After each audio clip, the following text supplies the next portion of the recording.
Today I am going to talk some sentences about in the hospital in Arabic, English and Urdu. So let's start. في المستشفى in the hospital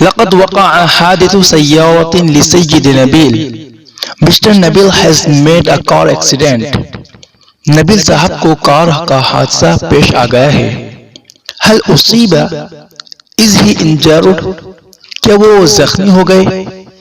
أجل لقد إرتطم بزجاج السيارة الأمامي. Yes he hit against the windshield. جی ہاں وہ گاڑی کے windshield یعنی سامنے والے شیشے سے ٹکرا گئے. هل وأيت السيارة بعد الحادث Did you see the car after the accident کیا آپ نے حادثے کے بعد گاڑی کو دیکھا؟ نعم ويصعب تصور وجود أي شخص بداخلها دون أن يكون قد أصيب إصابة بالغة. Yes, it's difficult to imagine anyone present inside without having sustained serious injuries. جی ہاں گاڑی کو دیکھ کر یہ تصور کرنا بھی مشکل ہے اس کے اندر کوئی شخص موجود ہو اور اس کو زبردست چوٹ نہ آئی ہو. كان الحادث خطيرا إلى هذا الحد Was the accident so serious کہ حادثہ اتنا خطرناک تھا؟ نعم لسوء الحظ Yes unfortunately جی ہاں بدقسمتی ہے. هيا بنا إلى المستشفى فورا Let's go to the hospital immediately آئیے ہم فوراً ہسپتال چلتے ہیں. الآن يمكنك أن تسأل الممرضة الموجودة في مكتب الاستعلامات. You can now inquire from the nurse present at the inquiry office. اب آپ انکوائری آفس میں موجود نرس سے پوچھ سکتے ہیں. هل يمكنك أن تعطينا معلومات عن السيد نبيل الذي أدخل المستشفى هذا المساء? Can you give us any information about Mr. Nabil who has admitted to the hospital this evening? کیا آپ ہمیں نبیل صاحب کے بارے میں بتا سکتے ہیں جن کو آج شام ہسپتال میں داخل کیا گیا؟ طبعا لقد أدخل إلى غرفة العمليات قبل ساعتين.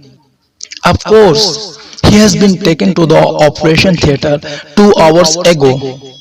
یقیناً ان کو 2 گھنٹے پہلے آپریشن تھیٹر میں لے جایا گیا. استلزم الامر اجراء عملیة جراحیة له. He had to be operated upon. ان کا آپریشن کرنا پڑا. هل ما زال على طاولة العملیات Is he still on the operation table? کیا وہ اب تک آپریشن کی میز پر ہے؟ لا أظن ذلك يمكنك أن تسأل الطبيب. I don't think so. You can ask the doctor. میں ایسا نہیں سمجھتی آپ ڈاکٹر سے پوچھ سکتے ہیں. هل السيد نبيل على ما يرام يا دكتور؟ Doctor is Mr. Nabil all right?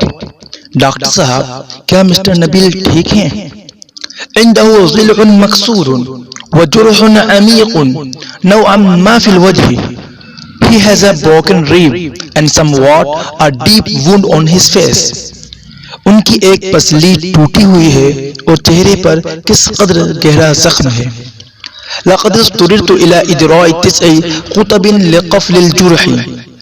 I had to give him 9 stitches to close the wound. زخم بند کرنے کے لیے مجھے 9 ٹاکے لگانے پڑے. لقد تخلخل مفصل قدمه والتوت يده قليلا. He has a dislocated leg joint and his arm has twisted. ان کے پاؤں کا جوڑ سرک گیا ہے اور ہاتھ تھوڑا سا مڑ گیا ہے. كان يمكن أن يكون الحال أكثر سوءا. The condition could have been worse. حالت اس سے بھی بری ہو سکتی ہے. هل يمكن أن نراه الآن يا دكتور؟ Doctor can we see him now? Doctor صاحب کیا اب ہم ان کو دیکھ سکتے ہیں؟ طبعا ولكن لمدة 90 دقائق فقط. Sure but only for a few minutes. یقیناً لیکن صرف چند منٹ کے لیے. احسن شیء الآن هو الراحة. The best thing for him now is the rest. ان کے لیے فی الحال سب سے بہتر آرام ہے. انه فی قسم الرجال. He is in the men's ward. وہ مردانہ وارڈ میں ہے. غرفۃ رقمی 65. Room number 65. کمرہ نمبر 65. لا تقلقه من فضلك. Don't disturb him please. برائے کرم ان کو پریشان نہ کیجیے. انه مستغرق في النوم. He is fast asleep. وہ گہری نیند میں ہے. إلى متى ستظل رجله في الجبس. For how long the plaster on his leg will remain. ان کی ٹانگ پر کب تک پلاسٹر چڑھا رہے گا. لأسبوعين على الأقل. At least for 2 weeks. کم از کم 2 ہفتے کے لیے. Thank you for watching this video. Please give a like in this video and share this video to all of your friends, students, kids, and also don't forget to subscribe my channel.